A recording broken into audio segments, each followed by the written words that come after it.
dan beberapa teman juga hadir akan sharing bagaimana perkembangan tren AI di pameran Unjuk Plasana dan implementasi di Indonesia permasalahannya. Saya ulas sedikit, nanti Pak Davi akan banyak bicara tentang software print shop yang akan banyak berguna untuk para pelaku usaha percetakan print shop. Ya, dengan teknologi print shop-nya apa saja yang baru dan bagaimana dia menanamkan teknologi AI di print shop. Kemudian nanti juga ada Pak Rudi Susanto yang akan dibicarakan trennya seperti apa sih dan kedepannya akan bagaimana. Nah, kemudian dari Dell, Pak Fauzi akan bicara teknologinya apa aja yang sudah bisa mensupport kebutuhan industri percetakan teman-teman, baik untuk laptopnya, software untuk desainnya maupun cloud-nya.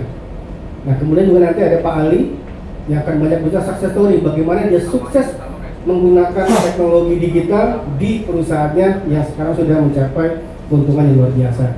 Nanti kita akan banyak sharing dan mari kita sama-sama dengarkan kata sambutan dari Bapak Daud Salim selaku Direktur Tista Media. Pak Daud, mohon kata sambutannya untuk acara semua kali. Terima kasih. Kita kasih buat Pak Daud. Terima kasih Pak Suhendra. Assalamualaikum warahmatullahi wabarakatuh. Salam sejahtera untuk kita semua. Salam sukses, salam sehat. Ya, terima kasih. Selamat saya berkumpul semua insan-insan grafika yang diberkati. Ya, ini tema yang sangat menarik ya, AI. Kita tahu AI sebenarnya sudah sehari-hari kita. Bahkan mungkin di kendaraan kita sendiri itu sudah ada teknologi yang artificial intelligence yang kita sebenarnya tidak sadari. Nah, ini hari ini luar biasa temanya diangkat oleh timnya Pak Suhendra, ada Pak Rudi dan juga Pak Davi serta Pak Ali. Kita akan dengarkan apa yang mereka dapatkan, clue-clue dan kiat-kiat bahwa di teknologi percetakan juga sudah ada AI. Ya, mari kita belajar dan sukses buat tim dari Brinpack, dari Pak Suhendra maupun Pak Rudi ya, dan juga Pak Davi. Luar biasa ini dari tim software ya. Ya, sekali lagi sukses dan kita bisa dengarkan dari pengalaman dan apa tren ke depan dan solusinya buat industri percetakan. Ya, terima kasih. Assalamualaikum warahmatullahi wabarakatuh. Terima kasih Pak Daud atas sambutannya dan mari kita mulai saja kata sambutan atau pengantar pertama dari Bapak Rudi Susanto. Beliau adalah salah satu direktur di PT Gading Murni sebagai Business Development Director untuk pengembangan industri cetak. Silakan Pak Rudi, bocoran apa nih Pak lagi keren ini? Silakan. Selamat sore semuanya. Semangat. Semangat. Nama saya Rudi Susanto. Saya kalau ditanya kalau secara profesional saya adalah Business Development Director di PT Gading Murni. Secara idealis saya membantu Pak Suhendra juga sebagai Board of Editor Brinpack Magazine, dan sebagai organisasi saya juga Sekjen Kopi Grafika, Komunitas Grafika. Dan hari ini saya diminta Pak Suhendra bicara tentang AI. Wah, canggih banget lah AI. Dan sebelumnya saya ngomong dulu bahwa saya masih teman, tapi tidak ada pesan sponsor sama sekali, karena biar bagaimanapun akhirnya kita kan lari-larinya kan ujungnya dikira sponsor nih, tapi kita janjian nggak ada kan, nggak ada. Jadi kita tuh tau disuruh seminar di ngomong gitu Pak Suhendra gitu. Nah, jadi sederhananya begini, AI itu apa sih? Artificial Intelligence. Kalau Artificial itu palsu kan, intelijen dipalsukan. Sehari-hari kita udah biasa sebenarnya tanpa kita sadari. Remote TV, ya kan, bayangkan kalau nggak ada remote TV nih, nonton sini mencet beli satu-satu, itu sebenarnya udah intelijen. Mobil kita udah connect ke sound system di mobil. Kita kalau telepon, misalkan telepon Pak Davi, dia otomatis telepon. Muncul-muncul kayak gitu, nggak usah. Itu sebenarnya artificial intelligence. Cuma dalam hal ini penerapan di bidang digital printing itu apa sebetulnya? Saya sama Mas Davi bertemu udah 10 tahun Mas ya, waktu beliau baru merintis. Jadi waktu itu istilahnya masih connectivity, belum big data waktu itu, hanya connectivity. Bagaimana kita mengkonekkan semua sistem yang ada. Jadi sederhananya begini, misalkan saya bayangkan saya penjual grosiran produk saya macamnya tuh ada 100. Jadi saya masih manual nih, misalkan Aqua yang gelas jual berapa tuh saya mesti catat supaya saya nanti tahu seminggu sekali saya belanja, saya tahu nih yang laku apa, ya kan, yang laku apa, yang kosong apa, yang masih ada apa. Sederhananya begitu, oke? Nah, yang A itu apa sih? A itu sebenarnya adalah big data. Bayangkan kalau kita punya 1000 item barang yang kita harus catetin nih. Di dunia printing, oke, A3 kartu nama kita catetin. Bayangkan berapa banyak yang harus kita olah, data-data yang harus kita olah, berapa banyak yang kita tahu barang ini yang mana yang laku. Bro, kalau salah nyatet beda angka 0 aja udah beda. Jadi itu adalah sebetulnya artificial intelligence itu adalah suatu kumpulan data-data yang sangat-sangat besar. Kalau nanti pengembangannya ke arah robotik itu lain lagi. Ke arah drone sekarang dulunya tadi dipakai hanya untuk sekedar dokumentasi, tapi sekarang udah jadi senjata. Robot yang sekarang lagi tren juga, robot anjing-anjingan, kalau nanti jadi senjata bisa. Di Amerika sendiri kan kalau untuk misalkan ada mobil yang dimajukan atau rumah yang dimajukan itu robot dulu. Orang kan pikirnya AI itu adalah robot, sebetulnya AI itu adalah kumpulan data yang sangat besar, sehingga sekarang ditambahkan dengan seperti manusia yang bisa berpikir. Sebetulnya itu kumpulan data. Kalau seperti ini dia akan bereaksi seperti ini. Dia A akan melawannya dengan X. Kalau dia Y akan melawannya dengan B. Sebetulnya kumpulan data yang sangat rumit algoritmanya. Jadi jangan berpikir tuh AI itu kayak robot bisa disuruh-suruh. Di Jepang udah ada robot seperti itu. Tapi kalau dalam sisi kita sebagai pengusaha printing, efisiensi, bagaimana kita bisa menjalankan usaha tanpa pusing-pusing mikirin data-data yang besar seperti itu. Yang saya sampaikan tadi, catetin satu-satu, terus ini kosong, bahan kosong, kita sampai bingung sendiri. Terus kalau kesalahan data itu, wah stok barang kebanyakan, atau stok barang kekurangan, gaji lagi payroll segala macam, utang kita ke supplier dan lain sebagainya, betapa rumitnya. Nah sekarang itu kita banyak dibantu berbagai sumber yang menolong kita sebetulnya, menolong kita memudahkan, sehingga urusan yang ribet gitu kita nggak usah mikirin, sehingga fokus kita adalah nanti bisnis apa lagi nih, apalagi kita bisa mesin apa lagi perlu kita invest untuk buka pasar baru, mengembangkan pasar baru. Jadi seperti itu. Jadi sebetulnya artificial intelligence itu adalah kumpulan data-data yang sangat besar dengan berbagai algoritma. Kalau kita sebenarnya sangat rumit.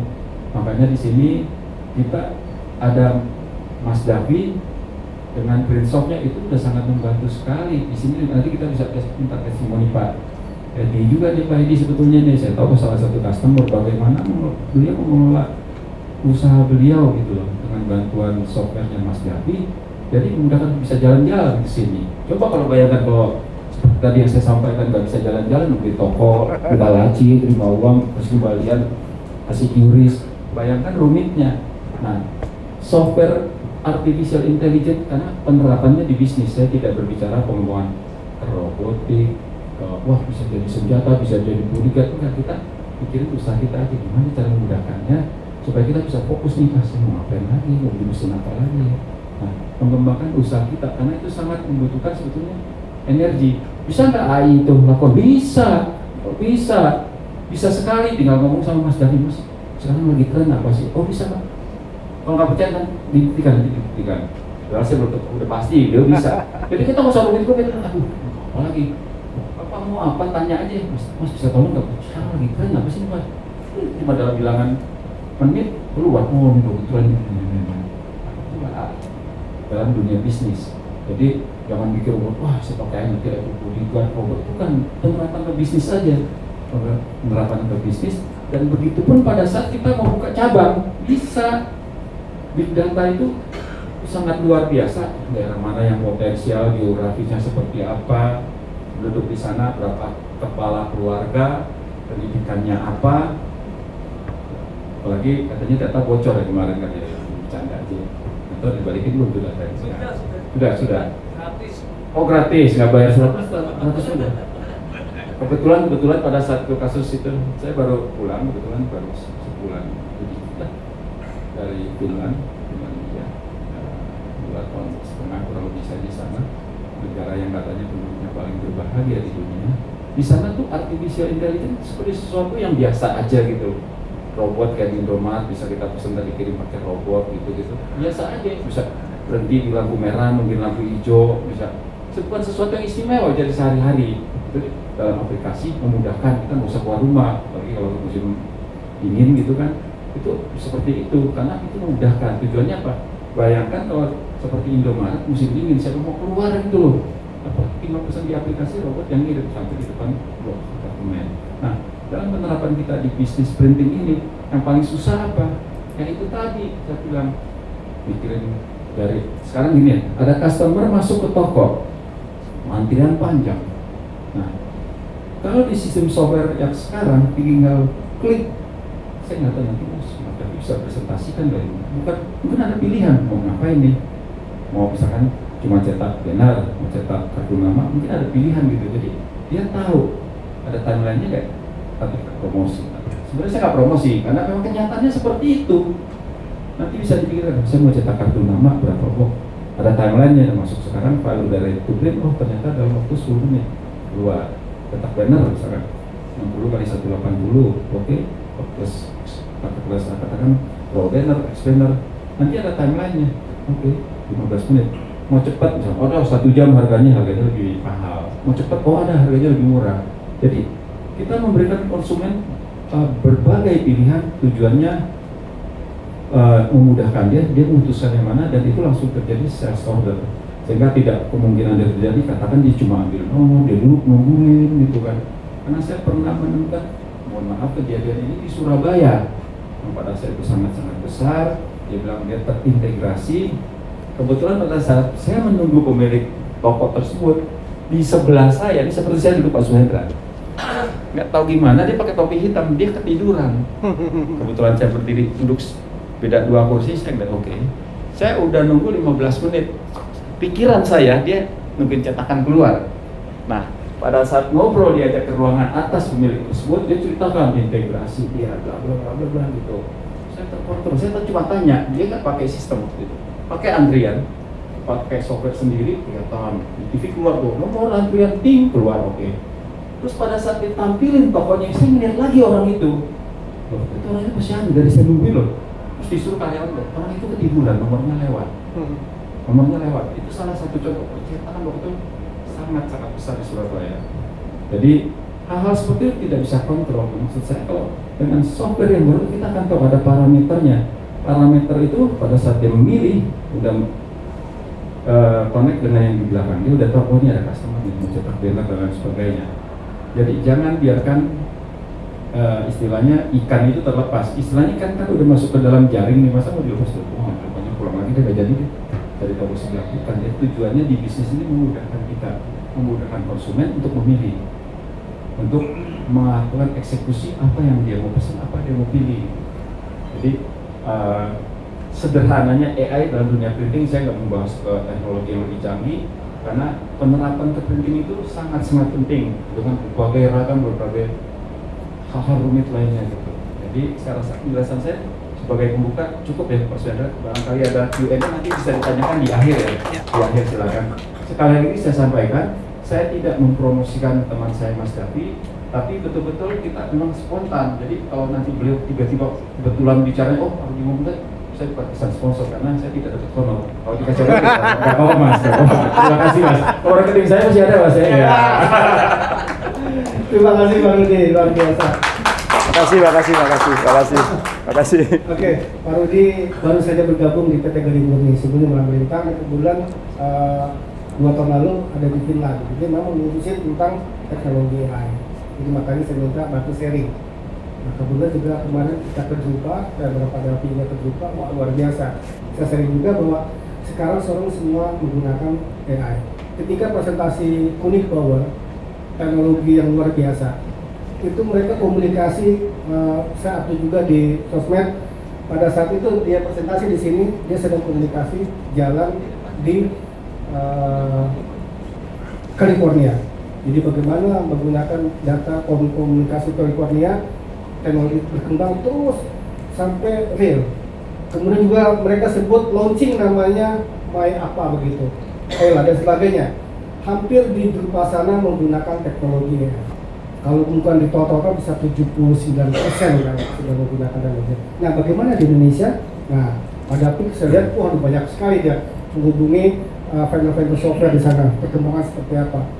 Dan di luar sana juga sudah mulai masuk mengajar Indonesia. Saya komunikasi dengan teman di China yang bilang Indonesia luar biasa, marketnya double digit, triple digit bukan lagi double digit. Dan mereka sudah mulai banyak. Jadi jangan kaget dalam waktu 1 tahun ke depan kan banyak sekali masuk ke sini. Karena memang ketika di pasarnya juga Asia paling banyak yang datang di Jerman. Pak Suhendra, boleh saya tambahkan, Pak? Ya, silakan. Satu lagi dengan bebasnya era informasi. Contohnya gini, saya baru tahu juga sih setelah saya pulang, ternyata kayak Shopee itu banyak pedagang-pedagang langsung yang dari China dan lain sebagainya. Bukan promosi lagi nih, mohon maaf, bukan promosi. Printsoft ini software buatan anak bangsa, bukan beli dari luar negeri, license-nya dijual, bukan. Ini betul-betul dikembangkan oleh Surabaya ya, istilahnya Surabaya. Murni adalah buatan anak bangsa, tidak ada yang dari luar aja beli nih, license-nya satu, jual bukan matikan. Ini betul-betul murni dikembangkan oleh itu apa? STK apa sih? Komputer Pustaki itu loh. Dengan pimpinnya gitulah, pokoknya Surabayaan gitu. Jadi pure Surabayaan, area Surabaya. Bukan promosi loh, ini tenang ini. Terima kasih. Ya nanti tentang Pak Dapi ya kita banyak kulik nanti ya pada saat tanya jawab nanti.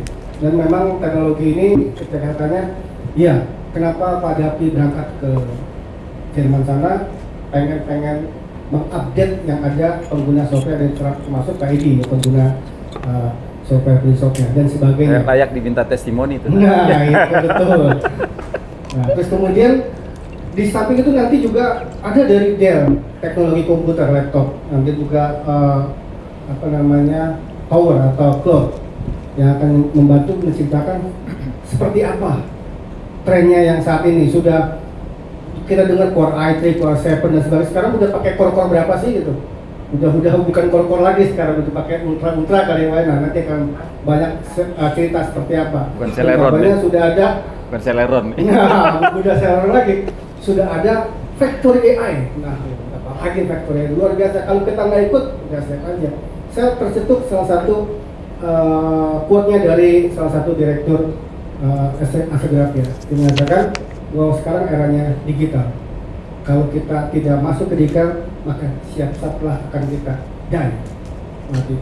Contoh begini aja, kalau kita punya usaha, ya apakah namanya Printsoft atau jualan pecel lele, kita buka di Google. Nama pecel lele Lela misalnya, pecel lele Lela. Kalau tidak ada di Google, maka siap-siaplah mati. Segera bertobat, ganti namanya gitu. Dan segera bergabung ke dunia digital. Itu mungkin pengantar saya. Saya akan waktunya Pak Dapi untuk bicara tentang AI dari software. Kita sambut Pak Dapi, CEO dari Printsoft Indonesia.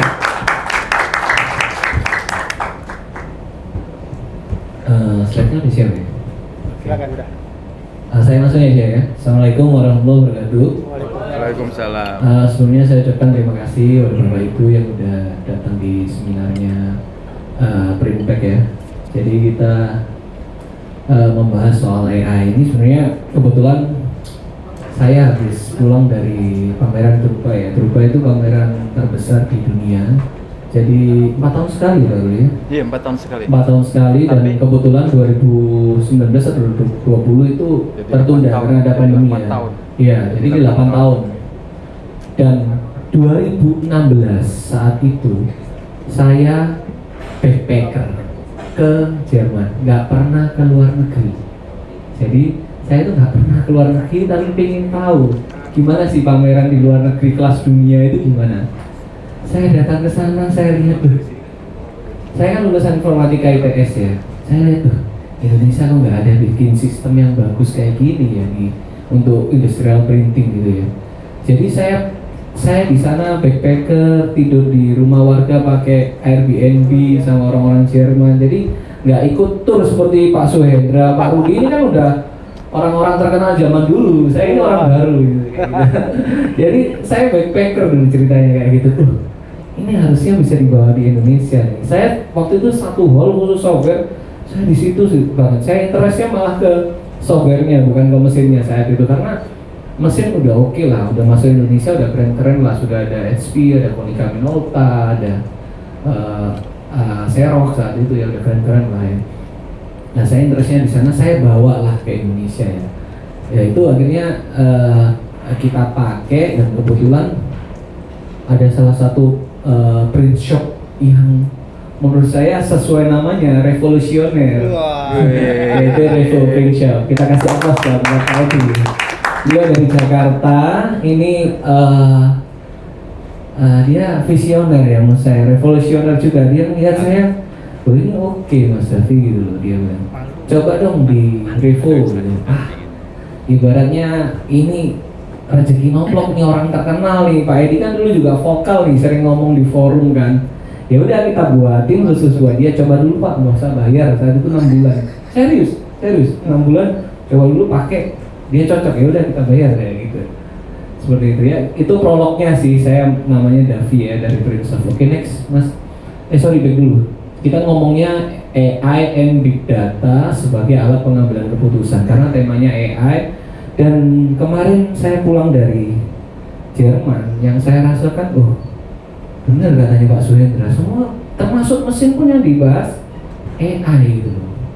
Kayak gitu. Bahkan Bapak tahu kalau mengikuti soal stok itu saham ya, perusahaan yang lagi gila-gilaan itu ternyata bukan perusahaannya Facebook dengan Metaverse, tapi perusahaannya Nvidia dengan AI-nya gitu.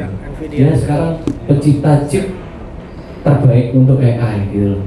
Sahamnya naik gila-gilaan perusahaan Nvidia. Seperti itu. Berikut juga dengan Microsoft. Padahal orang terkenalnya di kalangan anak muda kan Apple kan. Sahamnya tidak terlalu, tapi Microsoft sahamnya naik karena apa? Karena dia juga berinvestasi di ChatGPT ya, yang sekarang jadi tren ya. Dia salah satu pemodal yang cukup besar di ChatGPT seperti itu teman-teman. Jadi saat ini Brimsoft akan membahas soal AI dan Big Data. Oke, next.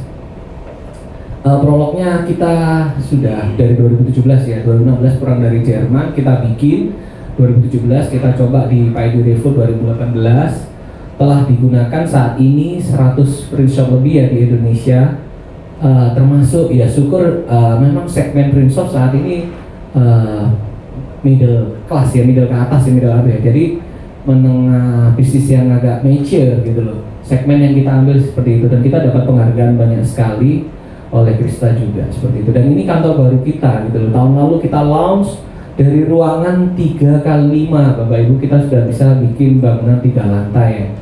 Seperti itu. Dan ini kita untuk riset kita, jadi lantai 2 untuk tim developer, lantai 1 untuk funny experience-nya engineer kita. Jadi mereka juga butuh fun dong, kayak misalnya tempat biliar, pingpong, golf kayak gitu. Ada kafetarianya dari lantai 1 gitu loh. Ada mini mini bioskop, mini teaternya juga ada seperti itu. Ada gymnya juga di sana. Kita bikin 3 lantai, kita fokus besar ini. Oke, next. Nah ini saya suka membahas segala sesuatu itu problems. Apa sih masalahnya di printing gitu loh. Karena kita itu terkadang kalau orang Surabaya ngomongnya muluk-muluk, tapi yang esensialnya malah nggak dipikirin gitu loh. Yang esensial itu yang paling penting.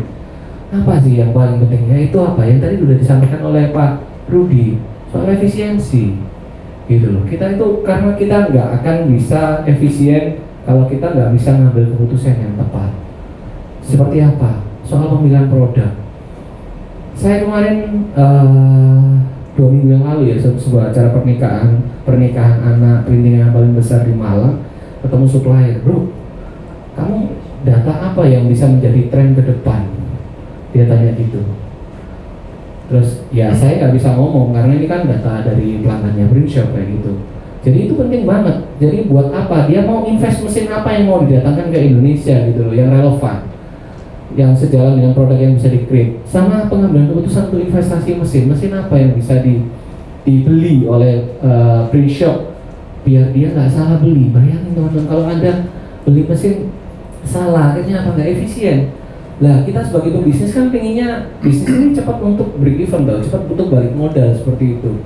Terus kemudian ketiga, pembelian bahan. Kalau kita nggak punya sebuah tools atau software yang mendukung kita untuk melakukan forecasting, kita akan menjadi penumpukan bahan yang nggak efisien. Apalagi kalau Bapak Ibu tahu tinta itu ada masa expirednya.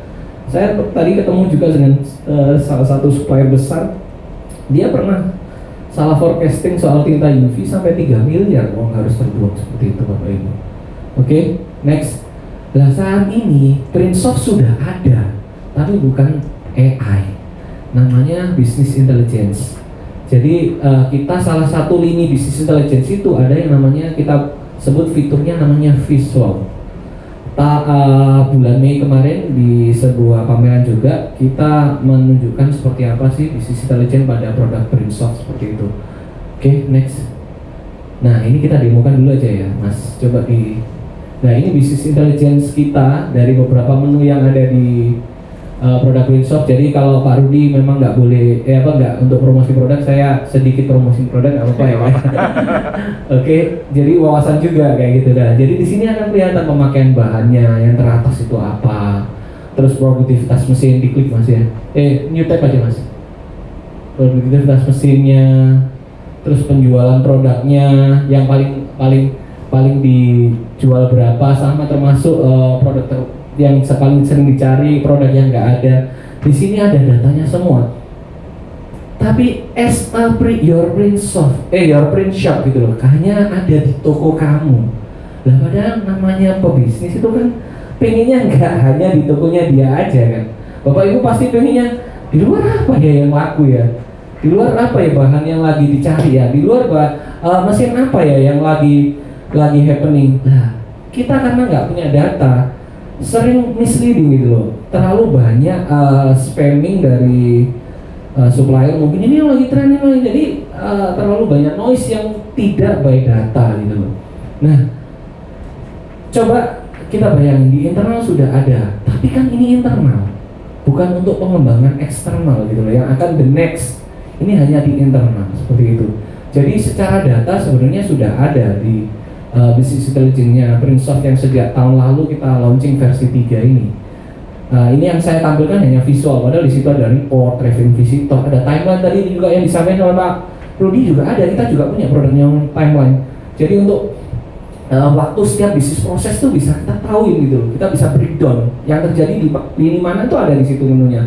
Bapak Ibu kalau mau datang ke booth kita juga bisa lihat, dicoba di sana. Cuman saya mau fokus di visual karena kita mau bahas soal artificial intelligence seperti itu. Jadi data ini semua direkod gitu loh Bapak Ibu. Jadi begini, kadang orang berpikir dataku nanti penting kan gini, apalagi kemarin soal data bocor pemerintah, memalukan sekali ya. Nah, padahal kalau kita lihat dari sisi yang positif, data ini sangat penting Mbak buat pengambilan keputusan. Gitu. Data itu kalau hanya bocor per print shop itu nggak akan memberikan manfaat, karena tiap print shop mungkin punya keunikan sendiri-sendiri gitu loh. Nah, bandingkan seandainya kita next lagi balik ke slide selanjutnya. Slide ya. Nah, next. Ini demo tadi ya. Next. Nah. Oh ya, ini saya potong dulu. Ini saya dapat data dari IDC ya. Pusat Data Indonesia ya. Jadi trennya label packaging kita ada ini yang terbaru sampai 2024 kuartal 1. Ini ada. Jadi Director Garment apa, nanti saya kasih filenya kalau diminta. Trennya apa? Ini dari data center gitu. Jadi tingkat akurasinya itu lebih ke arah general, karena dia hanya milah lalu lintas data, bukan data yang spesifik dari bisnis intelligence-nya Printshop. Coba kita bayangin apa sih yang bisa dipetik, misalnya seandainya ini kita pakai AI dan big data kayak gitu. Apa sih yang bisa kita petik teman-teman? Seandainya nih Bapak bayangin ya kayak Revo dan teman-teman yang lain 100 Printshop itu kita bisa bikin MOU spesialis. Ini masih konsep soalnya. Itu next slide. Nah, itu menjadi sebuah global solution buat masing-masing print shop, yaitu dengan adanya artificial intelligence dan big data. Dalam artian gini, Bapak kan pasti pernah tahu fungsi read dan unread di WhatsApp kan ya, read unread. Kalau kamu melakukan unread, maka kamu juga nggak bisa lihat statusmu unread, status yang terkirim dari orang lain atau statusmu yang dilihat orang lain. Tapi kalau di fitur WhatsApp itu kamu buat read, kamu bisa melihat status orang lain udah kamu baca, begitu juga sebaliknya. Saya berpikir gini, kalau customer print shop ini kan udah cukup banyak customer print shop. Data ini kalau disetujui untuk dia bisa menerima read dan dia bisa memberi read, tapi dalam artian kesimpulan, maka itu sangat powerful banget, sangat powerful banget. Karena apa? Satu print shop misalnya sehari bisa 100 transaksi ya, dikali 100 print shop, itu data yang kita ngomongin tadi yang disampaikan sama Pak Rudi, big data, itu maka lebih akurat. Data itu makin banyak, itu makin lebih bagus untuk dijadikan kecerdasan buatan tadi, artificial intelligence, seperti itu Bapak Ibu. Jadi ketika misalnya ada sebuah fitur mungkin ke depan ya, kita kan sekarang versi 3, mungkin kita bisa buatin versi 4 ya. Itu ada menu, ya udah, saya butuh feedback AI dari print shop. Misalnya kamu take and give gitu loh, kamu memberi, kamu juga menerima. Dalam artian apa? Dalam artian secara global, trennya apa ke depan? Dia mengelola dari data-data semua print shop yang mau melakukan take and give ya. Dia mau memberi, dia bisa menerima. Kalau dia nggak memberi, dia tidak bisa menerima. Fair toh Pak Edi ya? Paham ya maksudnya ya? Jadi misalnya nih, karena khawatir masalah privacy ini nggak didetailkan dari print shop mana, enggak. Global dimasukkan dalam sebuah database, diolah, terus dia ngasih tahu trennya ke depan ke sana gitu. Nah, kalau you take, kamu mau memberi, kamu akan menerima. Tapi kamu fitur itu misalnya nggak kamu centang ya misalnya ya kamu nggak bisa menerima, kamu juga nggak bisa. Kamu nggak memberi, kamu juga nggak akan menerima. Jadi benar-benar saling berbagi gitu loh. Tapi dalam bentuk general. Karena kita juga beberapa itu masih ini loh, ada stigma negatif itu masalah privacy atau apa gitu loh. Sebenarnya kalau dijadikan itu sebagai summary itu sangat powerful banget gitu. Bayangin kalau seandainya ini baru 100 print shop, nanti kalau 150, 200 print shop, datanya makin banyak, itu makin akurat banget di sini. Karena semua supplier pun di bawah saat ini tuh bingung, kita mau datangkan mesin apa kayak gitu loh. Jadi ngasal datangin, akhirnya apa, tumpuk di gudang itu berapa uang yang harus mereka uang mati yang harus mereka investasikan gitu loh. Atau mereka saat ini asal naruh semua di pameran misalnya ya. Ini dicoba dilihat mana yang baru terlaku di pasar, diterima market. Jadi bukan by data kayak gitu Bapak Ibu. Nah, saya berpikir pulang dari sana, nah ini oke nih gitu. Jadi AI ini mengelola dari big data yang ada di sisi print shop gitu. Jadi harapannya apa? Bapak Ibu dan ini dengan memakai produknya print shop, maka Bapak Ibu akan memberi dan Bapak Ibu akan menerima gitu, take and give. Seperti itu. Jadi akhirnya apa? Bapak Ibu melihat tren kira-kira apa ya ke depannya, produk apa ya yang bisa di-grade ya, gak perlu lagi ngomong-ngomong tanya sana sini yang belum tentu terbukti keabsahannya karena bukan by data gitu. Nah kalau jadi jadi bagian dari print soft produk dari kami, makanya kita bilang semua pakai print soft. Maksudnya tagline itu apa? Harapannya apa? Bapak bisa maju bareng gitu loh bersama print soft. Karena di sini big company sudah masuk ke kita semua, dan dia lihat perusahaan kita makin lama makin kompeten gitu loh. Karena kita juga investasinya juga agak main-main gitu. Kita bangun kantor yang gede gitu, kita nambahin engineer juga banyak. Jadi kita juga ikut pameran, kita research kayak gitu. Jadi harapannya sih ke depan pengguna printsoft itu nggak hanya menggunakan printsoft sebagai alat bantu, tapi sebagai pengambilan keputusan, decision maker yang akurat. Harapan saya sih seperti itu. Jadi orang menggunakan produk kami benar-benar sangat membantu, powerful. Bayangin ya, ketika Anda sekali salah berinvestasi, berapa uang yang harus Anda segera kembalikan untuk mengejar balik modal dari bisnis Anda seperti itu. Nah, dengan adanya pemikiran saya pulang kemarin dari Drupa ya, yaitu ini keren juga nih business intelligence kalau di AI kan ya, kayak gitu. Makin banyak penggunanya Brainsoft, makin akurat ini artificial intelligence. Jadi yang disampaikan Pak Rudi itu benar banget definisinya. Artificial intelligence itu makin cerdas kalau datanya itu makin banyak, gitu Pak Rudi ya. Kalau datanya masih sedikit misalnya nih ya, customernya Brainsoft baru 1, 2, 5 lah maksimal, nggak akan akurat. Gitu loh. AI itu benar-benar kumpulan ratusan juta data itu, ribuan juta data. Dan kita investasi juga gede-gedean di cloud servernya untuk resource AI itu juga berat banget, gede banget kayak gitu. Nah di sanalah kita mau menjadi market leader untuk pengolahan data di industrial printing. Seperti itu Bapak Ibu, gitu ya. Oke. Next ya. Jadi ini kantor kami, engineer kami sekarang ada 18 orang ya, dari cuma 3 orang kita sekarang ada 18 engineer yang fokus di industrial ini.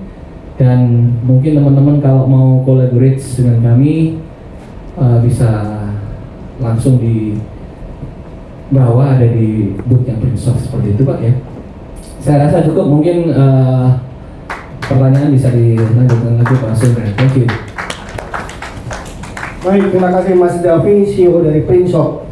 Nah, tadi Pak Davi sudah bicara tentang pengembangan dengan menggunakan software dari teknologi AI. Ya.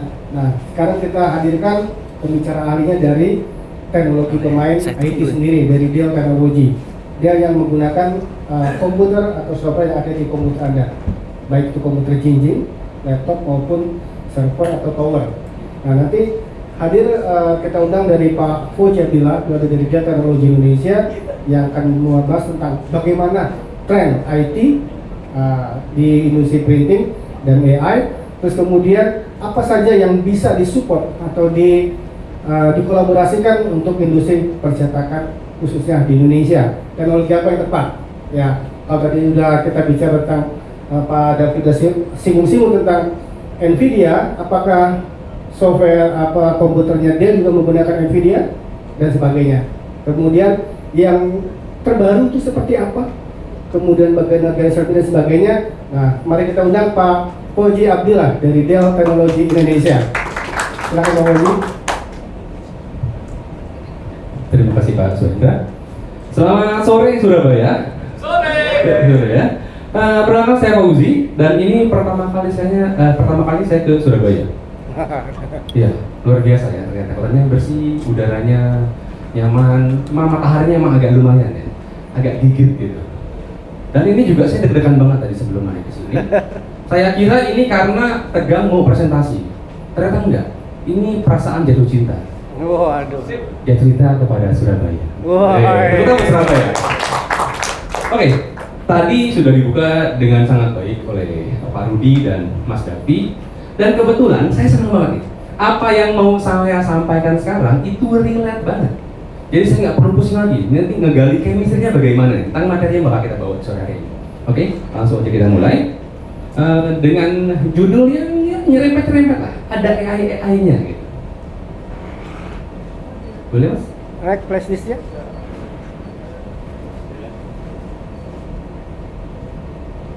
Oke, baik. Di sini ada Dell, AI, dan perangkat penunjang produktivitas dalam bisnis industri cetak. Ya, semuanya berkaitan. Gitu. Dan Dell sampai mana sih sejauh ini yang berhubungan dengan AI? Apa sih yang bisa di-provide oleh Dell sejauh ini yang berhubungan dengan AI? Dan mari kita buka aja di slide yang pertama. Oke, ini adalah barisan prosesor yang sudah ditenagai dengan AI. Bukan mengeksekusi AI, tapi yang ditenagai dengan AI. Kita lihat, untuk Intel, sebelumnya kita hanya mengetahui mungkin ya, sebagian besar hanya mengetahui adanya Intel Celeron, Core i3, Core i5, Core i7, Core i9 mungkin ya, that's it. Nah, di sini Intel ada pengembangan dengan yang nama Intel Core Ultra. Begitu pula dengan AMD. AMD pun sama dengan Ryzen AI-nya. yang tidak hanya memaksimalkan CPU, GPU, tapi juga NPU, Neural Processor Unit. Kalau sebelumnya mungkin prosesor adalah otak, GPU adalah otot, neural adalah jaringan saraf. Di sini bisa mengefisiensikan sebanyak apa sih power yang diperlukan untuk mengeksekusi task-task yang diberikan kepada PC tersebut, gitu. Kemudian juga ada yang terbaru dari Snapdragon. Ada yang tahu Snapdragon sebelumnya prosesor di mana? Di handphone. Betul. Ini prosesor mobile. Dan prosesor mobile punya kelebihan apa? Mereka punya efisiensi yang luar biasa. Makanya nggak heran, baterai 5000 mAh aja bisa sampai mungkin 1x24 jam, bahkan lebih tergantung penggunaannya. Nah, di sini Snapdragon juga melihat adanya potensi yang besar pada teknologi IT, yakni di komputer. Karena mau bagaimanapun, kehidupan saat ini tidak lepas dari yang namanya komputerisasi. Jelas ya? Dan tidak hanya Qualcomm Snapdragon, MediaTek pun saat ini sedang dalam proses peracikan prosesor yang baru dengan Nvidia, yang lagi-lagi ini sangat berhubungan erat dengan AI. Selanjutnya, ya, ini adalah kawin silang yang luar biasa ya. Bagaimana Dell yang sudah punya banyak pengalaman tentang produk-produk IT yang berhubungan dengan komputerisasi berkolaborasi bersama Nvidia. Gitu. Yang tadi dikatakan oleh Mas Davi bahwa Nvidia saat ini adalah perusahaan dengan valuasi tertinggi nilainya. Ini menjadi kolaborasi yang luar biasa antara Dell bersama Nvidia. Mereka buat apa? Next. Mereka menciptakan Dell AI Factory bersama Nvidia. Tapi di sini tidak secara harfiah ya. Factory ini bukan sebuah bangunan pabrik yang bikin AI. Produknya AI nanti dalam kemasan nggak seperti itu.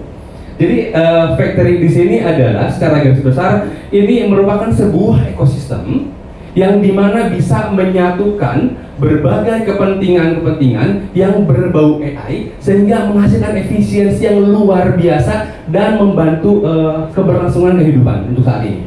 Gitu. Dari mulai servernya, storage-nya, cloud-nya, perangkatnya, semuanya digabungkan dalam sebuah ekosistem. Ekosistem kan itu pasti menjaga keharmonisan dalamnya. Nah, ini sangat diperlukan untuk saat ini. Karena banyak sekali justru perangkat-perangkat AI yang tidak terorganisir. Hingga pada akhirnya apa? Ini bisa mengakibatkan hal-hal justru tidak diinginkan. Wajar saat ini orang yang mungkin tidak mengetahui banyak tentang AI ada ketakutan. Waduh, ada AI bahaya ini. Padahal AI ini juga bisa sangat membantu ya. Tergantung bagaimana kita mengolahnya sebetulnya. Sama kayak penggunaan pisau. Pisau bisa digunakan untuk membantu pekerjaan di dapur, memotong alat-alat bahan-bahan makanan gitu ya, atau yang lainnya. Tapi juga bisa menjadi alat yang mengerikan jika penggunaan tidak tepat. Begitu pula dengan AI. Nah, di sini Dell bersama Nvidia membangun sebuah ekosistem yang tadi akan menghasilkan produk yang terorganisir gitu ya. Ekosistemnya ini sangat ramah, sangat efisien, dan pastinya tadi sangat membantu untuk kepentingan dan keberlangsungan dunia IT dan komputerisasi saat ini. Lanjut.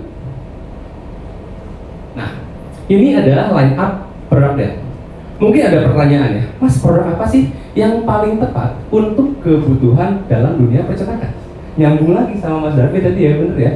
Kita harus milih produk yang sesuai.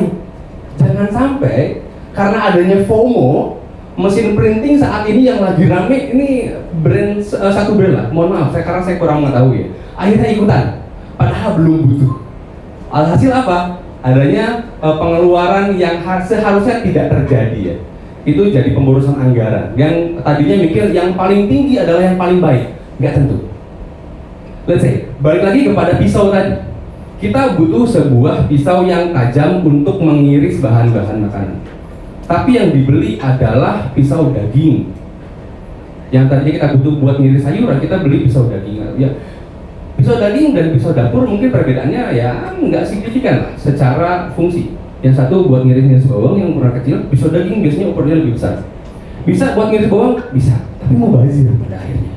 Harganya akan lebih mahal, dimensinya lebih berat, lalu juga potongannya nggak bakal sehalus pisau iris. Di sini pun sama. Dell memiliki line up dari mulai Inspiron ataupun dan Fosro ini untuk kebutuhan dasar hingga menengah.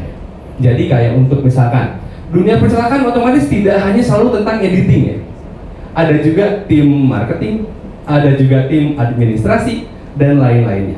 Otomatis kita akan menyesuaikan kebutuhan si penggunanya di mana. Kita nggak mungkin saat ini memberikan spesifikasi yang super duper tinggi, sementara penggunaannya hanya buat ngerjain Excel. Mubazir. Gitu. Juga kebalikannya, kita nggak mungkin memberikan sebuah device yang speknya terlalu rendah untuk kebutuhannya, padahal untuk rendering misalnya, untuk produk-produk yang saat ini akan kita cetak. Karena mau bagaimanapun dalam dunia percetakan tidak akan terlepas dari komputerisasi sebelum dicetak. Ini nggak bisa lepas, gitu. Kemudian kalau untuk XPS, kita juga punya XPS. Ini saya rasa ya kebutuhan XPS sangat cocok untuk kebutuhan mobilitas yang tinggi. Lalu juga semacam untuk memperlihatkan status sosial seseorang. Sales misalnya, sales yang membutuhkan pengakuan. Mungkin sekarang bahasanya agak kasar flexing ya, yang misalnya bisa memberatkan status seseorang dengan barang yang mereka bawa. Tapi ini juga penting untuk melihat kredibilitas seseorang gitu. Salesnya akan terpercaya kalau mereka terlihat membawa sesuatu yang memang katakanlah mewah, flagship. Dan ini ada di XPS. Layarnya sangat baik, baterainya sangat baik, kinerjanya sangat baik, kemudian displaynya pun sangat baik. Ini sangat mendukung untuk bisnis pencetakan. Yang dimana pasti membutuhkan akurasi warna di sini. Layar yang baik itu pasti membantu juga antara pracetak dan setelah cetak. Ini sangat dibutuhkan di sini. Gitu. Jadi XPS ini sangat baik untuk kebutuhan tadi. Selanjutnya ada juga Latitude. Ini mungkin untuk yang di office. Makanya saya yakin ya Bapak Ibu di sini bakal lebih sering lihat Latitude dibanding seri yang lain. Karena ini memang digunakan dalam dunia perkantoran biasanya. Dan nggak jarang juga nih yang jualan laptop second pun jualnya Latitude dari luar negeri gitu. Kenapa jualnya Dell? Karena daya tahannya luar biasa. Bahkan bisa digunakan 10 sampai 12 tahun ya. Selama orangnya bersyukur gitu ya. Kadang-kadang fungsinya masih bisa nih. Desainnya udah ketinggalan, pengen ganti gitu. Jadi yang penting adalah bersyukurnya tebal juga nih. Biar nggak ganti device karena memang kebutuhannya masih tercukupi dengan device yang saat ini ada. Kemudian untuk tower juga ada ya. Kita juga punya desktop. Ada Inspiron dan Fosro. Ini sama untuk kebutuhannya daily juga. Kayak fungsi kan butuh buat admin aja, pakai itu aja. Kalau misalkan dikhawatirkan laptop ini dibawa kabur ya karena mobile gitu, silakan pakai yang untuk di rumah ataupun di kantor bisa banget nih pakai Inspiron dan Fosro atau mungkin Optiplex. Bedanya apa? Inspiron dan Fosro dalamnya tersedia Office Home Student Lifetime. Jadi Office-nya nggak perlu beli lagi. Lumayan banget. Saya cat setengah juta lah. Gitu. Kalau Optiplex belum ada karena ini seri dari bisnis. Gitu. Secara fungsi sama. Jadi nggak perlu khawatir mau pilih yang mana, keduanya sama. Dan pastikan produk terbaik adalah produk yang tepat untuk kebutuhannya, bukan yang paling tinggi. Gitu. Karena kita analogikan begini, seorang ibu-ibu yang pengen beli motor cuman buat ke pasar ataupun antar anaknya ke sekolah, itu nggak butuh motor racing yang biasanya 250 cc. Kenapa? Karena nggak bakal kepake juga. Gitu. Pasti pakainya pun pelan-pelan. Gitu. Belum lagi lampu sennya yang suka salah arah. Gitu. Nah di sini pun sama. Jadi kalau ada pertanyaan produk yang baik apa sih untuk brand itu, yang pakainya siapa dulu?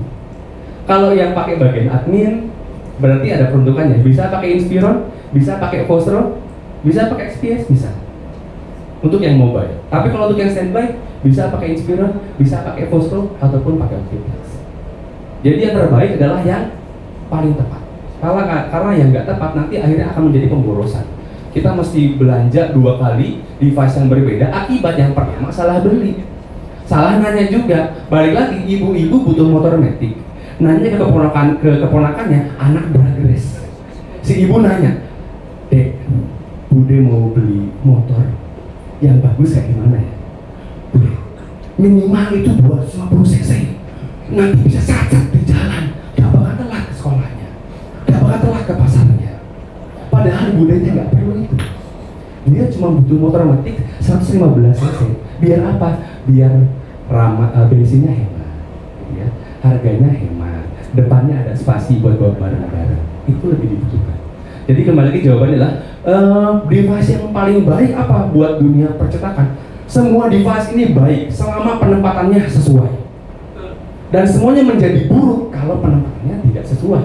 Jadi usahakan tanyakan kebutuhan Anda kepada orang yang kompeten. Jangan kepada orang yang memang idealis. Karena orang yang idealis akan memberi masukan terhadap apa yang mereka sukai, yang mereka pikirkan, bukan berdasarkan kebutuhan yang nanya. Gitu. Setuju ya? Setuju. Gitu.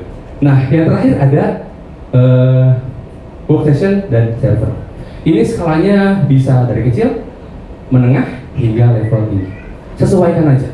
Kalau misalkan kliennya belum banyak, pakai aja yang paling rendah. Gimana cara menentukan server? Lihat serinya. Angkanya paling kecil berarti ini untuk klien yang paling sedikit. Kalau kliennya lebih banyak, angkanya lebih gede. Yang paling tinggi angkanya berarti kliennya bisa digunakan oleh lebih banyak. Gitu. Jadi klasifikasinya mudah ya. Lihat angkanya yang paling kecil. Ada di sini ada berapa aja tuh? P50 paling kecil kan dibanding 150. Itu artinya jumlah kliennya bisa lebih sedikit lebih banyak. Oke ya? Jelas ya? Next. Nah, ini adalah salah satu nilai jual Dell yang paling menarik. Karena ini juga bisa dipastikan tidak diketahui oleh banyak orang tentang servisnya. Ada kekhawatiran orang-orang itu kalau mau beli Dell takut servisnya susah. Karena nggak pernah lihat servis center Dell bentuk bangunan, betul? Ada yang pernah lihat servis center Dell dalam bentuk bangunan? Belum ada. Belum ada, betul. Karena emang nggak ada. Di high-tech kok nggak ada, Pak. Nggak ada ya? Nggak ada. Kenapa? Karena sistem garansinya adalah on-site service. Ini sangat membantu untuk orang-orang yang punya kesibukan sangat tinggi dan juga punya apa ya? Punya waktu yang sedikit gitu. Sekadar nyari waktu buat servis laptop maupun desktopnya. Dell itu on-site service ya. Ada premium support, ada pro support. Kalau ada yang Salvox sama DataScript, nggak perlu bingung karena DataScript sekarang juga jadi salah satu distributor Dell di Indonesia ya. Gitu. Nah, gimana kalau misalkan laptop atau desktopnya ada masalah? Nelfon aja, curhat di sana. Jangan curhat di sosial media. Karena kebanyakan bakal nyinyir. Makanya jangan pakai Dell gitu. Orang nggak jelas mereknya gitu. Yang nggak jelas adalah informasinya. Betul ya? Yang nggak jelas adalah informasinya. Sehingga muncullah statement seperti tadi. Tapi kalau informasinya jelas, otomatis si pengguna pun nggak akan kebingungan. Ini dibawa kemana? Harus diapain? Karena kebanyakan orang-orang saat ini ketika menghadapi masalah itu bukan berdoa atau nyari solusi, tapi update status. Bener ya? Nah, dia cukup telepon, kalau mau curhatnya ke sini. Curhatnya ke sini. Ke 3000 49388 atau di bawahnya. Curhat sampai keluhannya apa. Misal keyboardnya bermasalah. Sampaikan di sana, halo, tipe saya atau saya itu Inspiron 5440 mengalami permasalahan dengan keyboardnya. Setelah itu akan apa? Next. Next lagi. Ya. Setelah curhat sama mbaknya, kadang-kadang mas-mas juga sih. Cuma kalau dipasangin nanti ya, takut bingung. Kadang-kadang mas-mas juga nih yang menerima teleponnya. Nanti diusahakan kenali kerusakannya apa. Jangan sampai yang rusaknya keyboard, yang dilaporkan motherboard. Sama-sama ada boardnya sih, cuman fungsinya beda. Ya. Jadi kalau misalnya kerusakan udah jelas, keyboardnya minta ganti keyboard. Kemudian akan dijadwalkan nih. Akan dijadwalkan kunjungan oleh teknisinya datang ke tempat.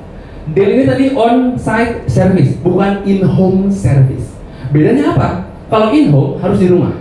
Sementara kita karyawan. Gak mungkin ketemu. Dell, sistem klaimnya adalah ini on-site service. Bisa di mana aja. Di rumah bisa? Bisa. Di kantor bisa? Bisa. Di kampus bisa? Bisa. Di sekolah bisa? Bisa. Bahkan di kafe favorit pun bisa. Jadi menyesuaikan dengan tempat yang mungkin akan sering dikunjungi.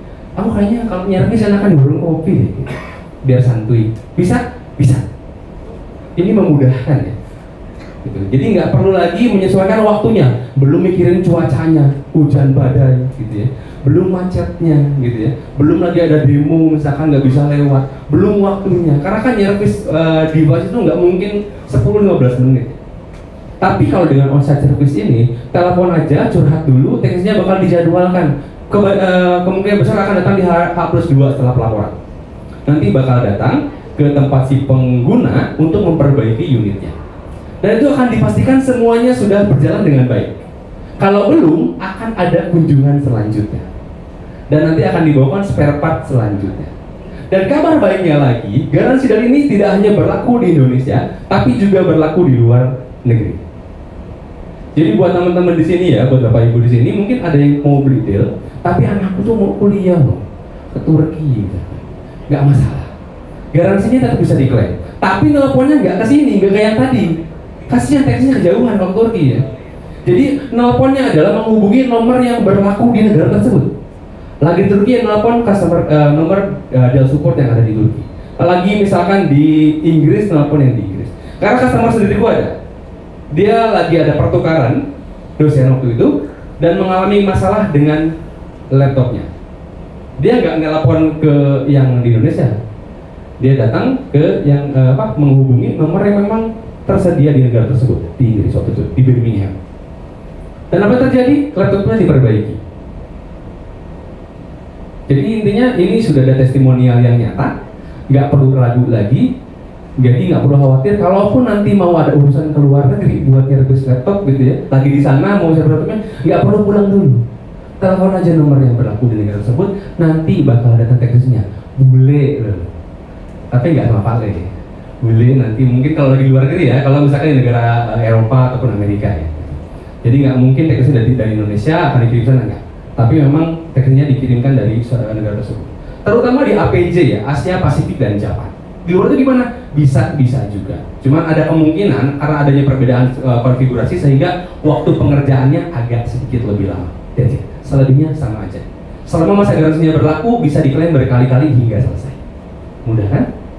Jadi garansi dari itu sebetulnya paling mudah, paling nyaman. Lalu juga on-site service ini juga berlaku dari produk yang paling terjangkau sekalipun. Di brand lain pun ada, selain di Dell itu ada juga yang pakai on-site service. Tapi ada tapinya, tapi hanya untuk produk premium saja. Tapi di Dell di sini tidak ada diskriminasi. Untuk harga paling ekonomis pun tetap dapat layanan on-site service-nya. Dan ini bisa diklaim berkali-kali dan juga bisa di-extend. Kalau garansi misalkan 2 tahun, masnya maksimal bisa upgrade sampai 5 tahun maksimal garansinya dengan bayar kembali. Gitu. Tapi harganya ya worth it lah, gitu. Ketimbang harus servis sendiri untuk pembelian spare part sendiri. Jadi intinya adalah Dell saat ini sangat mendukung kemajuan AI dengan berkolaborasi bersama Nvidia yang saat ini juga jadi perusahaan dengan valuasi tertinggi dan juga saat ini memiliki andil yang amat besar juga dalam perkembangan AI. Jadi ini merupakan kabar baik untuk para pelaku industri. Dipercayakan tadi bagaimana cara memilih produk yang tepat adalah dengan membeli produk yang memang sesuai dengan kebutuhannya. Gitu ya. Jadi itu aja mungkin dari saya. Terima kasih atas segala perhatiannya. Assalamualaikum warahmatullahi wabarakatuh. Terima kasih Mas Fauzi Abdillah. Ini kontaknya kalau ingin lebih lanjut.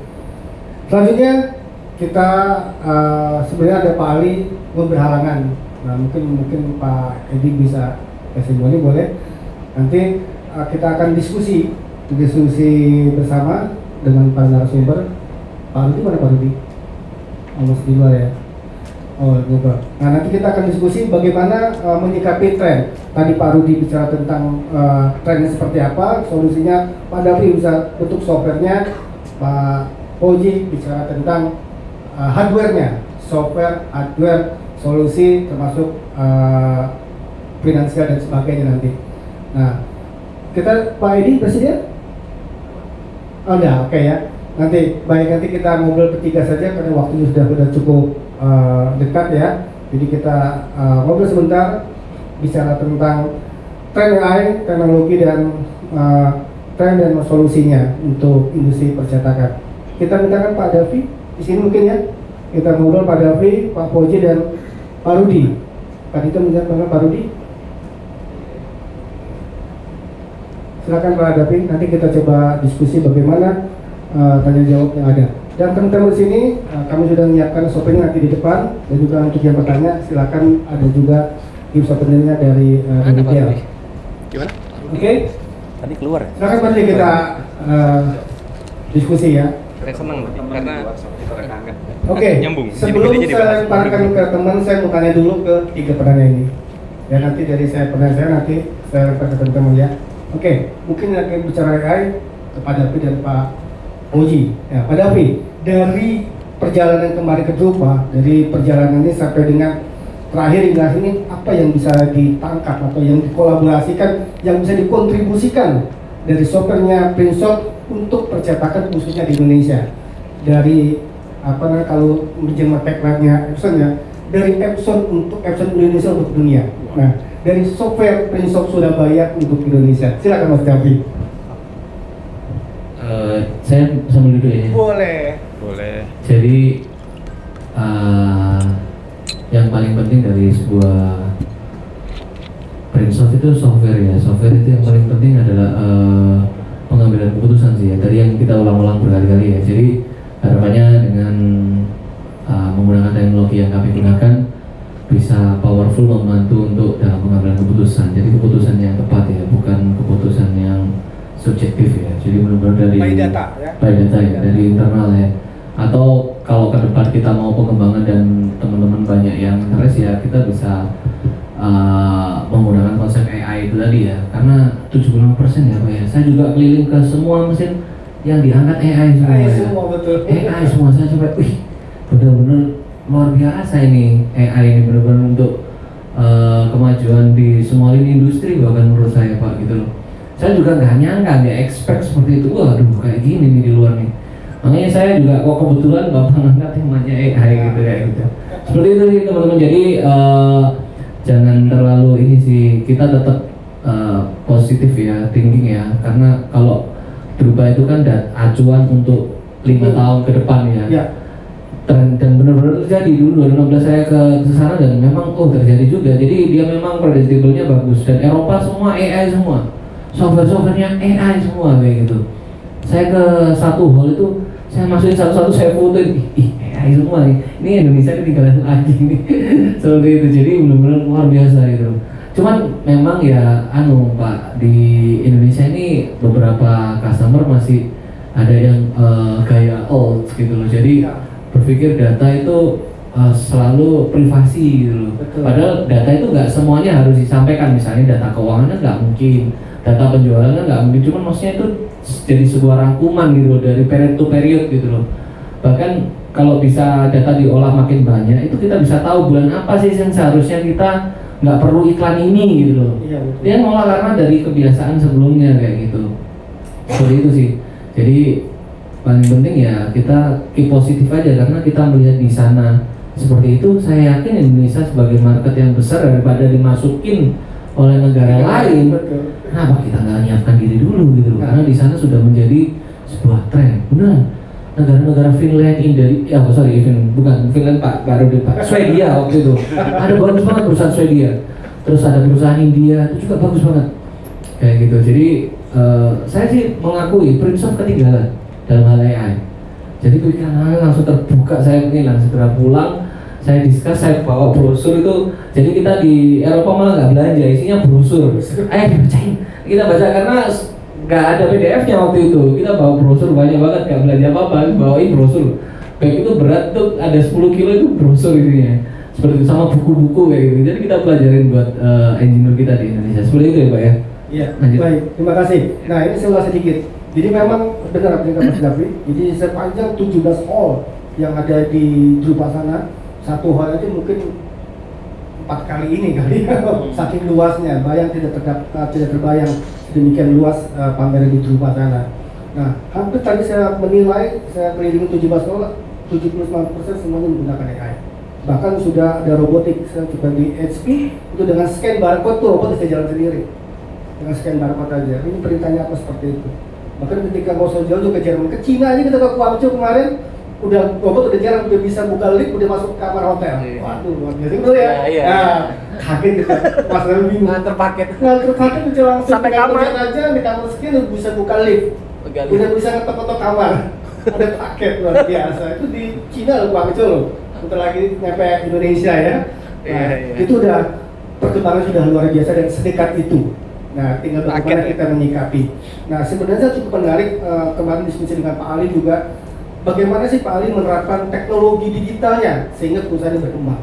Yang terakhir adalah dengan menggunakan teknologi digital, menurutnya produktivitasnya meningkat hingga 60%. Otomatis kalau produktivitas meningkat, profit kita juga meningkat dong. Dan alhamdulillah dia bilang setiap tahun ketika COVID-19 kemarin bukannya down tapi dia malah profit sampai dibilang hampir 200 sampai 300%. Luar biasa dengan menggunakan teknologi digital. Awalnya memang dari masalah ketenaga kerjaannya manual.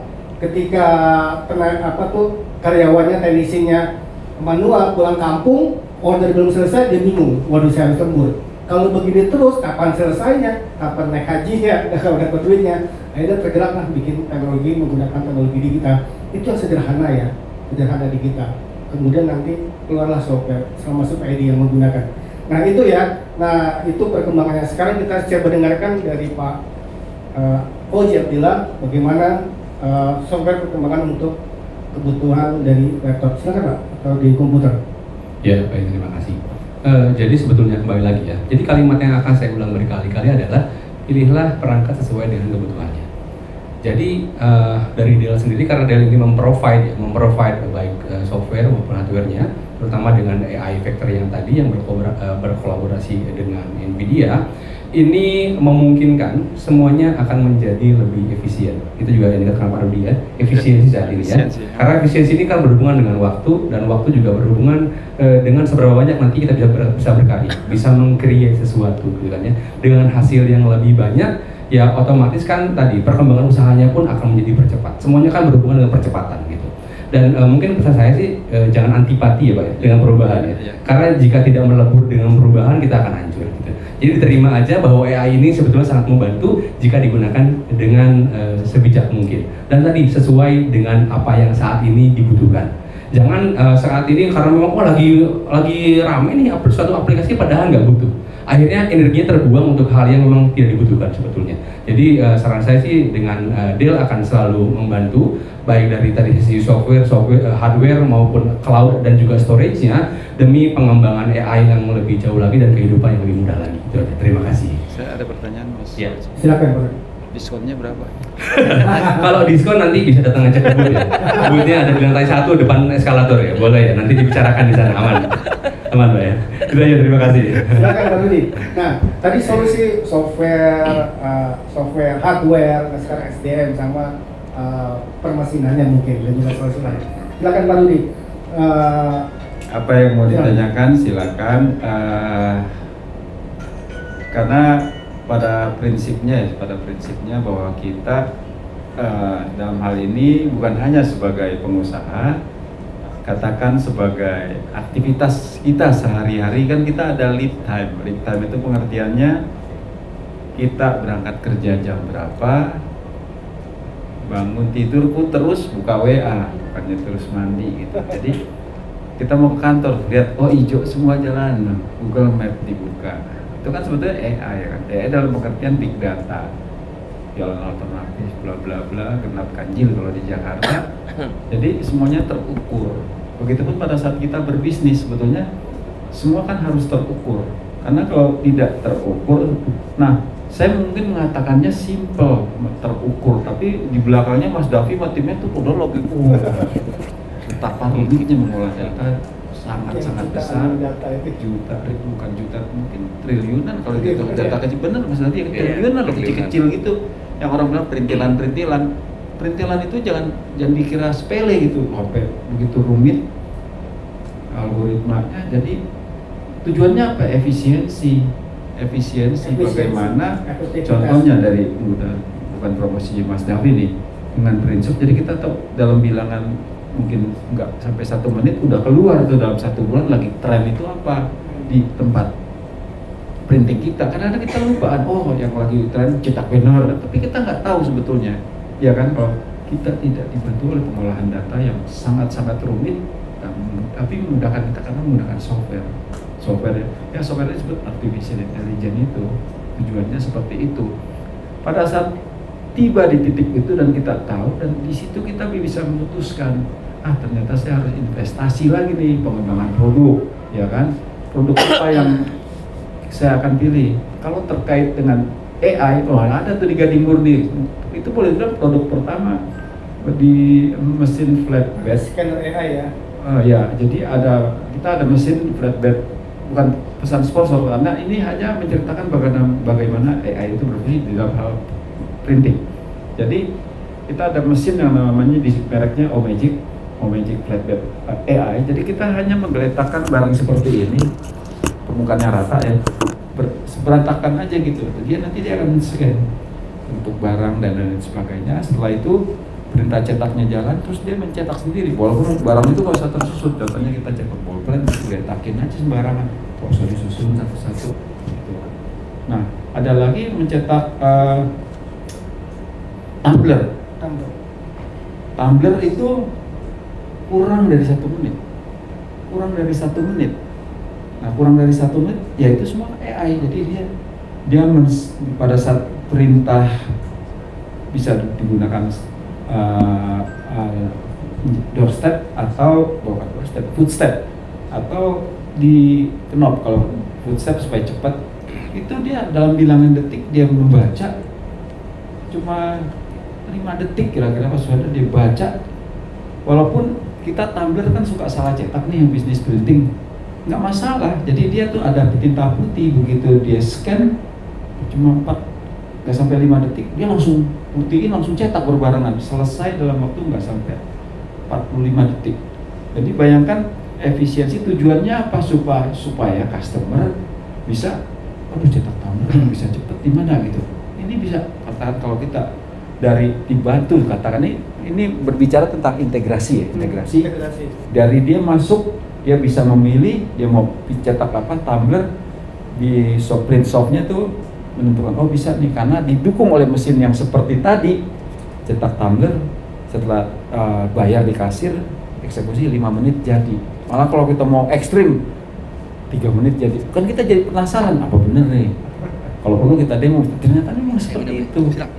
Kenyataannya seperti itu gitu. Jadi terintegrasi, terukur, efisiensi yang sangat tinggi, dan pada akhirnya tuh kita sebagai pemilik usaha tuh jadi semakin kreatif karena ditunjang oleh software yang sangat-sangat canggih dan rumit, dan juga didukung oleh mesin-mesin canggih yang mempermudah, tapi prosesnya membutuhkan laptop tentunya. Dan hard disknya berapa itu? Jadi gitu aja dari saya. Tadi saya menyambung sedikit, Mas David ini ngelesnya paling pinter. Dia bilang dia mau brosur 10 kilo. Dia nggak belanja, istri yang belanja. Itu aja sih. Dia juga belanja. Bicara halus. Iya, bicara halus. Istrinya suruh belanja. Oke, terima kasih Pak Rudi, Pak. Silakan saya lempar ke forum. 1, kemudian ada lagi 2. Sini dulu ya Mas. Silakan Bapak, nama dan. Nggak usah. Iya, silakan monggo. Silakan nama. Selamat sore, nama saya Pak Peter. Saya langsung ajak tanya ke Mas dari Phil. Tadi saya dengar kalau masa servis dari Dell itu 2 tahun dan bisa dipanggil ke lokasi. Betul. Pertanyaan saya yang pertama, apakah kalau kita mengalami kerusakan Dell, maaf ya Mas ya, kalau kita panggil ke tempat kerja kita, apakah teknisinya itu mencas biaya kunjungan? Itu yang pertama. Lalu yang kedua, seandainya Dell yang kita beli itu, maaf ya Mas ya, ada kerusakan sehingga harus dibawa ke pusat Jakarta, apakah biaya pengirimannya ditanggung oleh Dell atau customer? Ya. Oke. Lalu yang berikutnya, Untuk maksimal 3 ya? Iya, yang terakhir, tadi saya dengar kalau sudah 2 tahun ya Mas ya, itu katanya bisa perpanjangan hingga 3 tahun. Garansinya? Ya. Extended warranty. Perpanjangan itu dikenakan biaya berapa Pak? Ya, terima kasih. Oke, Oke, terima kasih. Ya. Terima kasih Pak. Satu lagi ya, biar Luar biasa sekalian. nih pertanyaan ini. Silakan Mas. Maaf ya Mas ya. Jangan lupa diskon. Jangan lupa diskon itu paling penting tuh. Selamat sore. Perkenalkan, nama saya Niko dari Surabaya. Yang mau saya tanyakan mungkin tentang AI ya. Menurut pandangan Bapak, untuk 10-20 tahun ke depan, apakah teknologi AI bisa istilahnya menguasai otak kita? Itu yang pertama. Yang kedua, apakah bisa untuk 10 tahun ke depan tuh dari di bidang percetakan bisa untuk istilahnya kayak kayak drone itu atau apa ya istilahnya pengiriman persertaan itunya bisa menggunakan AI juga. Maksudnya Delivery. pertanyaan terakhirnya Pak? Pertanyaan terakhirnya apa Pak? Pertanyaan terakhirnya ngirimnya. Masalah delivery, bisakah AI membantu delivery-nya? delivery apa tuh? Yang Produknya yang udah jadi. Produk jadi. Oh, produk jadi. Iya. Mas Davi apa saya? Silakan. Oke, jadi Silakan langsung. Apa aja? tadi pertanyaan pertama 10 tahun ke depan ya. 10 tahun ke depan jawabannya ya walahu alam. Kita tidak akan pernah tahu. Kita tidak akan pernah tahu, termasuk Mas Davi kita ngomong dari 2013 ya. Data itu dan sampai ke sini kita tidak akan pernah tahu. Tapi kalau kita lihat film udah banyak sekali. Film AI pertama tuh tahun 2000 tuh pas 19 sekian udah ada. Terminator. Ya, udah banyak. Jadi kita tidak akan pernah tahu. Kita tidak pernah terbayangkan istilahnya mobil listrik, full listrik, juga Elon Musk dengan X-Space-nya bisa mendarat. Kita tidak pernah tahu. Elon Musk dibilang dia Iron Man ya ini. Sekarang ada kendaraan ke bulan, ke Mars. Kita tidak akan pernah tahu. Jadi memang sulit sih teknologi ini ke depannya kemana, karena ditunjang oleh berbagai masing-masing software engineering, software developer dalam hal ini seperti Printsoft, dengan didukung oleh hardware yang sangat sophisticated, yang saya sebut sophisticated dari seperti perusahaan Dell, Nvidia dan lain sebagainya, Microsoft di belakang dengan segala macam. Kita tidak bisa. Kalau Mas Aditya, monggo selamat sore. Jadi kita tidak pernah akan tahu. Tapi yang pastinya kita dalam hal ini berpikir aja bagaimana kita bisa semakin mengefisiensikan bisnis kita, pengembangan usaha kita dibantu oleh teknologi yang mempermudah kita untuk mengambil keputusan. Ya, itu saja dari saya. Mas Davi mau tambahkan Mas? Yang pertama sih ya unpredictable ya. Yang pertama yang tadi menggantikan otak manusia ya. Terus kemudian yang kedua ya pengiriman yang memungkinkan, karena Bapak kalau pernah lihat ini agak keluar dari ini ya, di YouTube ada Car Blondie gitu, dia dijemput pakai mobil gak ada orangnya, taksi, terus diantar sampai tujuannya. Itu sangat memungkinkan, bahkan duduknya di sebelah mana.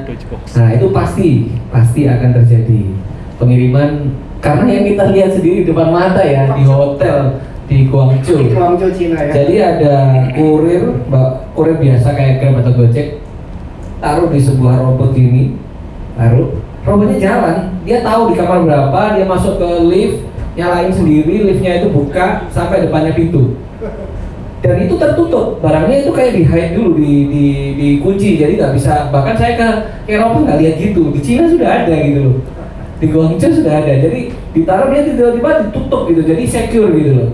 Barang itu nggak akan bisa diakses orang lain selain driver Grab, dia naruh terus dia otomatis kamar berapa, kayak bayangin seperti itu. China begitu majunya seperti itu teman-teman. Dan yang paling mengerikan sih sebenarnya itu Indonesia tertinggal dalam hal ini gitu loh. Dan persaingan yang begitu terbuka, tadi Pak Rudi bilang di Shopee pun sendiri dari produk-produk asing udah masuk langsung.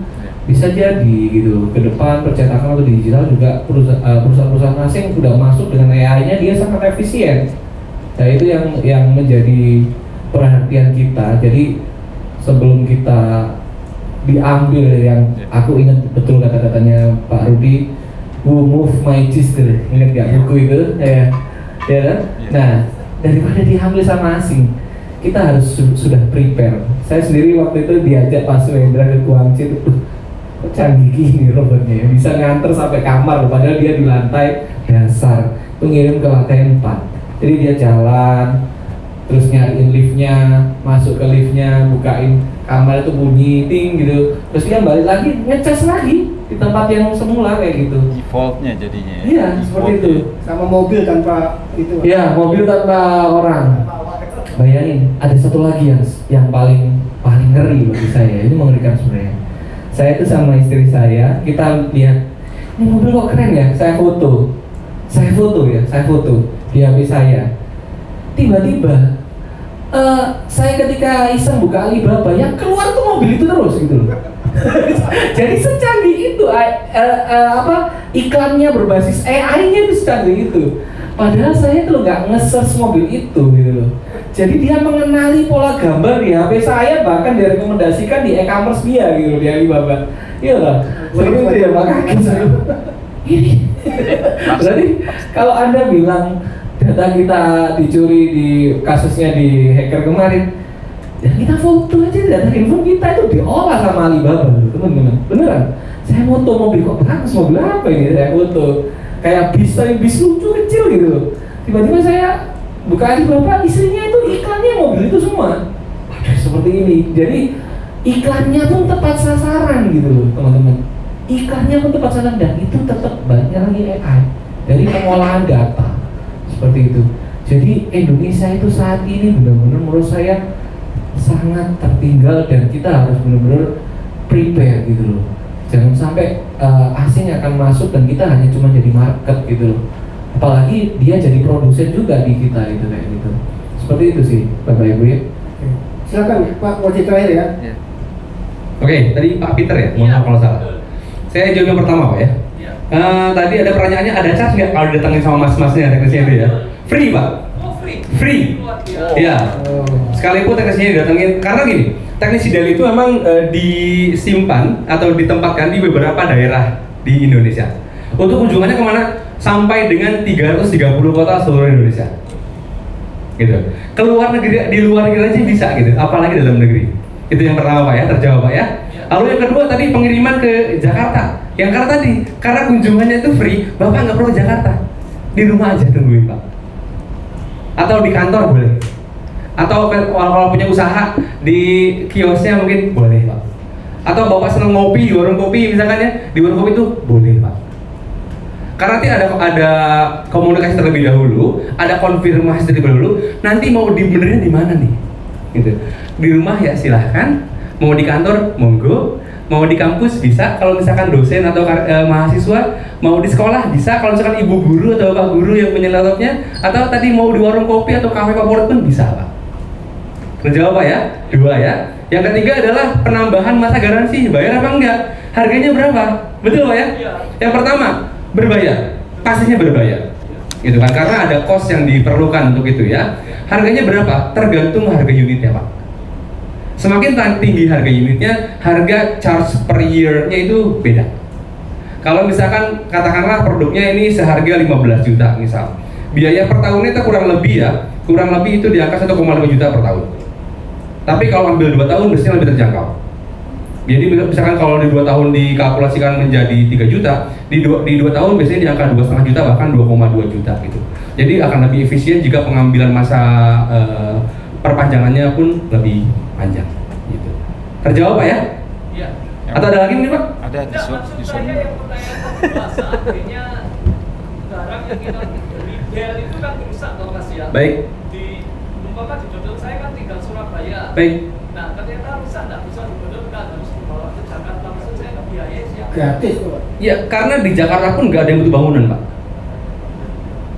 Jadi untuk perbaikan tadi itu akan dilakukan berkali-kali Pak.